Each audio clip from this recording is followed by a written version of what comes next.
En nombre de la Asamblea General, tengo el honor de dar la bienvenida a las Naciones Unidas a Su Excelencia el Dr. Osvaldo Hurtado Larrea, presidente de la República del Ecuador, y lo invito a hacer uso de la palabra en la Asamblea General.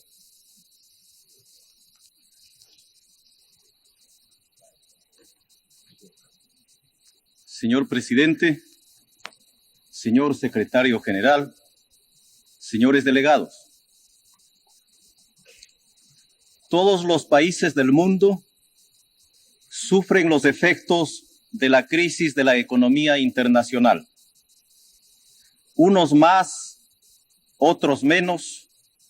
Los 4.000 millones de seres humanos que habitamos la Tierra nos encontramos afectados por sus dramáticas y perniciosas consecuencias.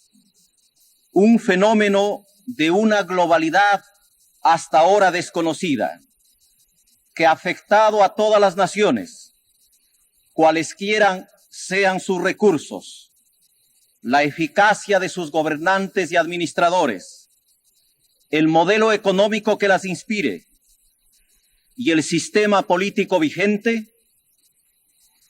¿Cuál es la explicación de la brusca paralización de un desarrollo que se pensaba sin límite? ¿Acaso no se consideraba que las empresas multinacionales, libres de negativos controles políticos y poseedoras de la más elevada tecnología, eran los medios idóneos para difundir el desarrollo por todo el mundo? No se creía que el grado de modernidad alcanzado por las políticas públicas en los países industrializados, tanto capitalistas como socialistas, aseguraba la rápida conjuración de un fenómeno de esta naturaleza. ¿Por qué se equivocaron tan estrepitosamente los expertos de las transnacionales financieras? ¿A qué se debe que los organismos y sistemas internacionales de cooperación, en buena parte creados para evitar las crisis, no respondan adecuadamente a los objetivos para los que fueron creados? Los recursos económicos destinados a gastos bélicos han restado cuantiosos medios a las actividades propiamente productivas y a la atención de problemas sociales acuciantes. Además, en las actuales condiciones de la tecnología bélica y de explotación de los recursos físicos del planeta, las guerras no incorporan nuevas riquezas a la economía mundial y más bien destruyen las existentes. Las grandes inversiones orientadas al uso de la energía atómica, a la exploración espacial y a la investigación científica, en lo inmediato poco han tenido que ver con la vigorización de las actividades productivas.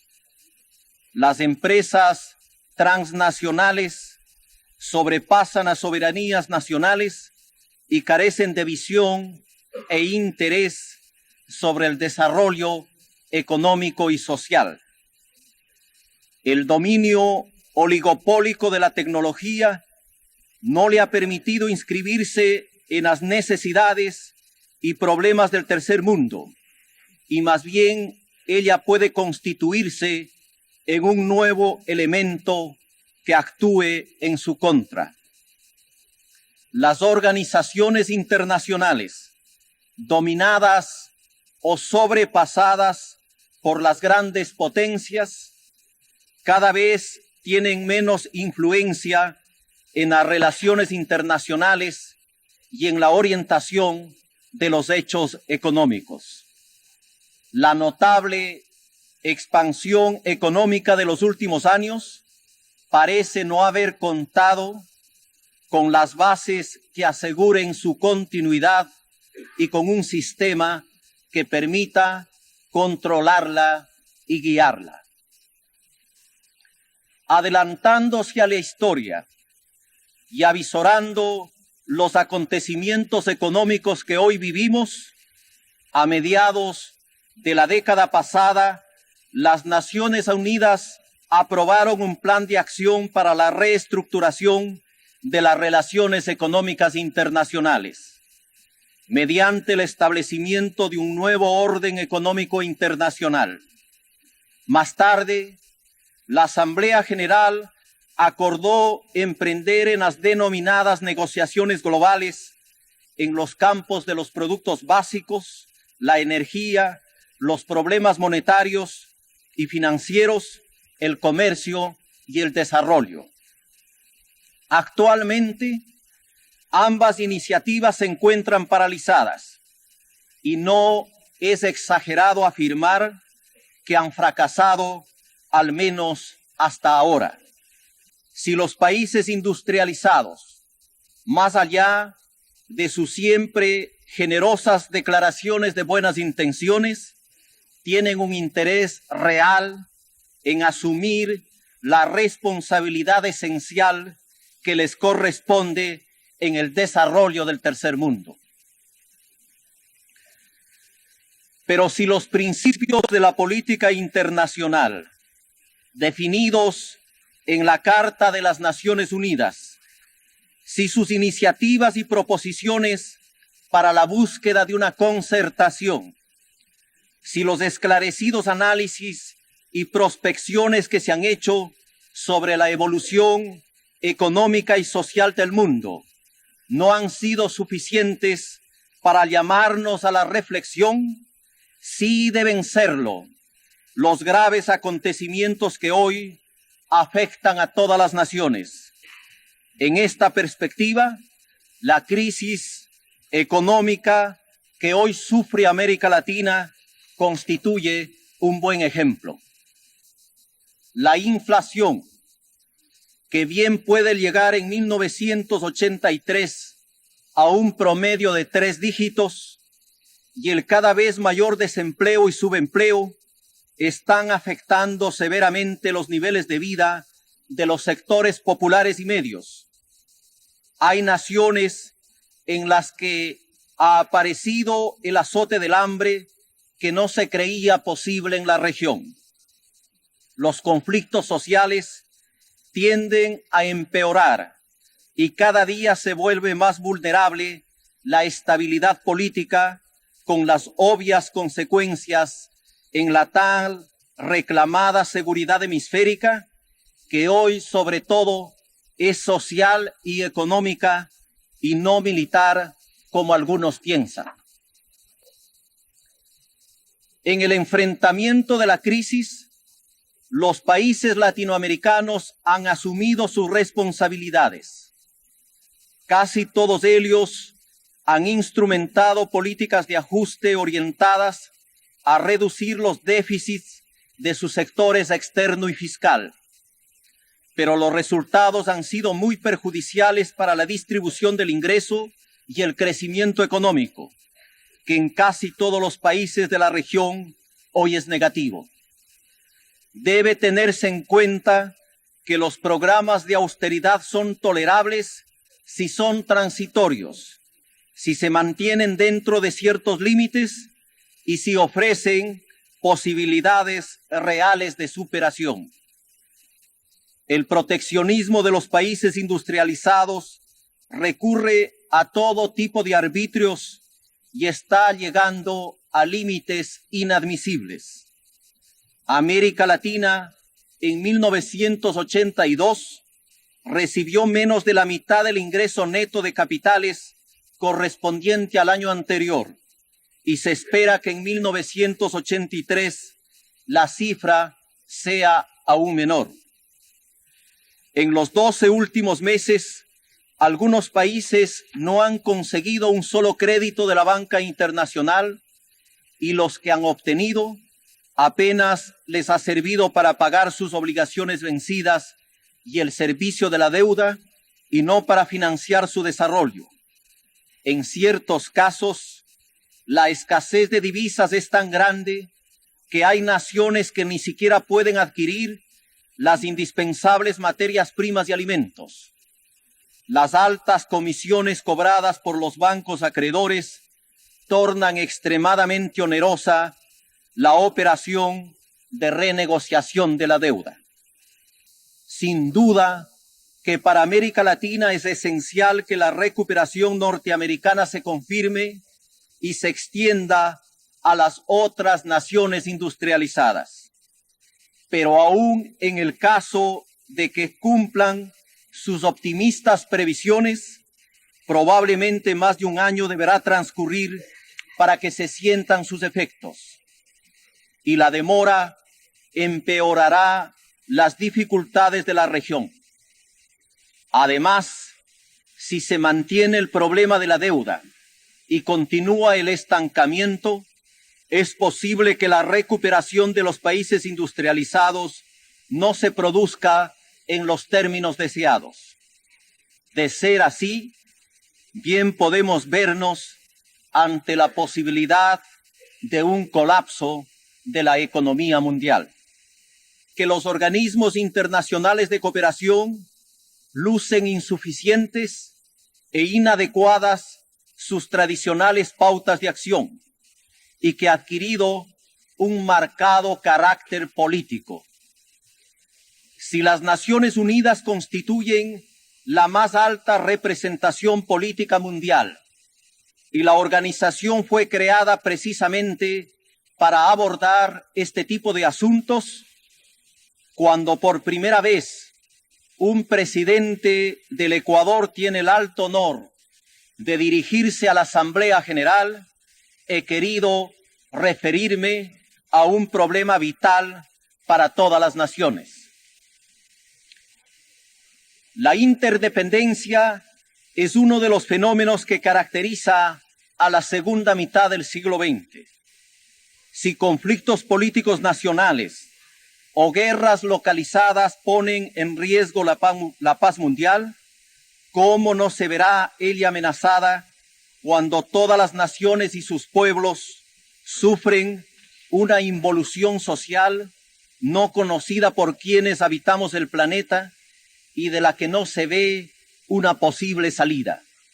Debe tenerse en cuenta que el endeudamiento tuvo como causa la permisividad de la banca internacional, que recurrió a cuanto medio pudo para colocar sus créditos, que se convirtieron en deudas de corto plazo por su presión.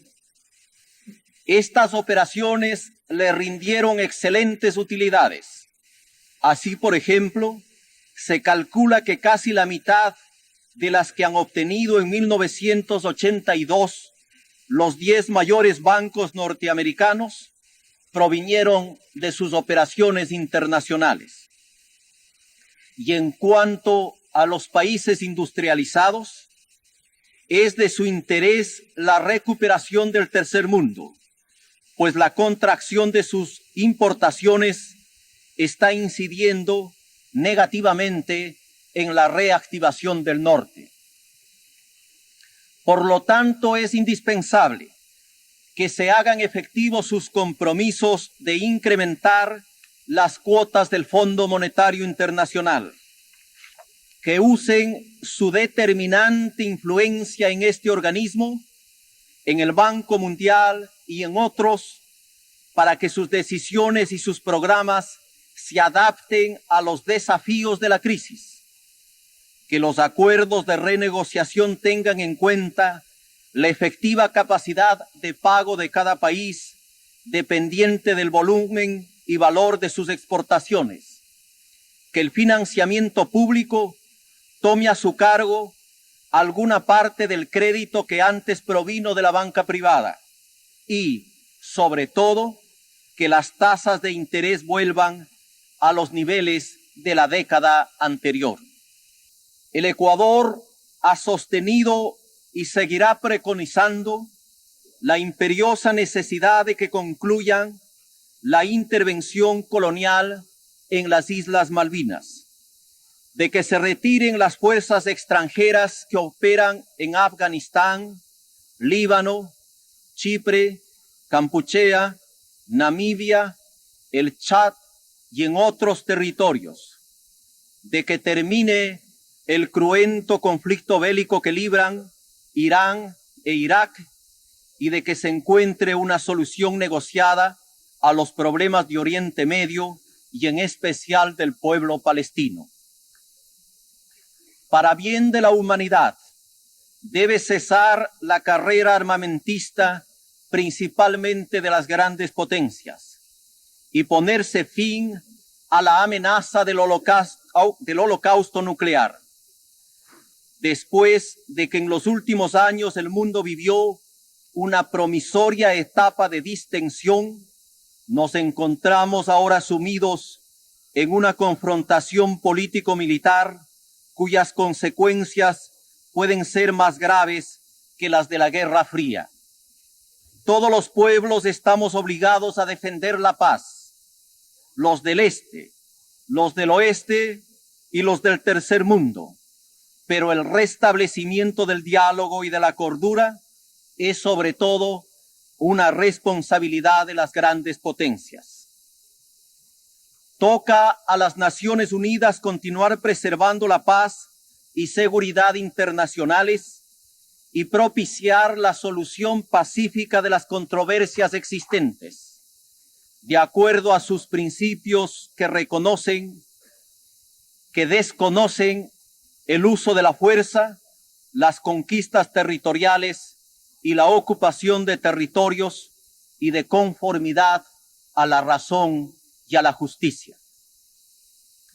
En el continente americano subsisten problemas que atentan contra la paz, la seguridad, la cooperación y el desarrollo, como es el caso de la reivindicación territorial amazónica que tiene planteada el Ecuador y que es necesario resolver para bien de dos pueblos que desean vivir en paz y transitar por los caminos de una cooperación fructífera que a ambos beneficiará.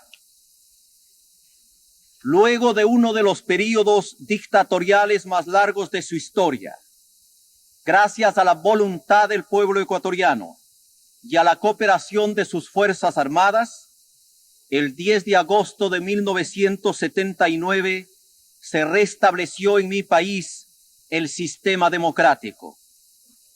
Hace un mes he iniciado mi último año de gobierno, durante el cual se han consolidado las instituciones democráticas mediante el respeto absoluto a las libertades públicas y a los derechos humanos y la atención a los requerimientos sociales, principalmente de los marginados y de los campesinos, a pesar de la crisis económica que también ha afectado a mi país.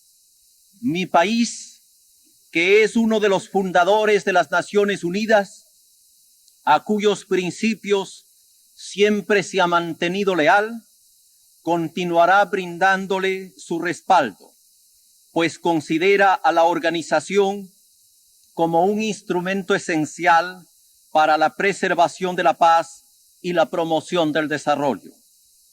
Abrigo la esperanza de que este año trágico, en el que la paz ha sido afectada en todos los continentes, no solo por la violencia y la guerra, sino también por graves problemas económicos y sociales, sea el que abra un camino que permita a los pueblos del tercer mundo y a los países del norte encontrar una respuesta común necesaria para superar las críticas situaciones que gravitan sobre el futuro de la humanidad.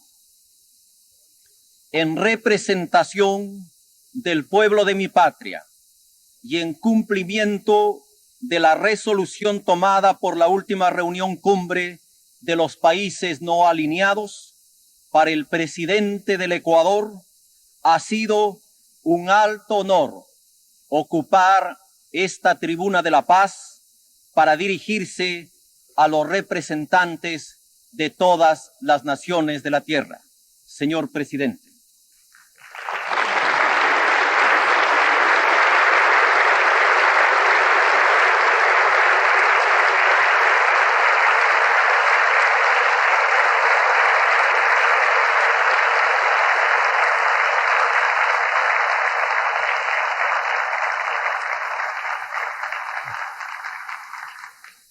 En nombre de la Asamblea General, deseo agradecer al excelentísimo señor presidente de la República del Ecuador la importante declaración que ha formulado. Ruego a los representantes que permanezcan en la sala mientras el secretario general y yo acompañamos a su excelencia.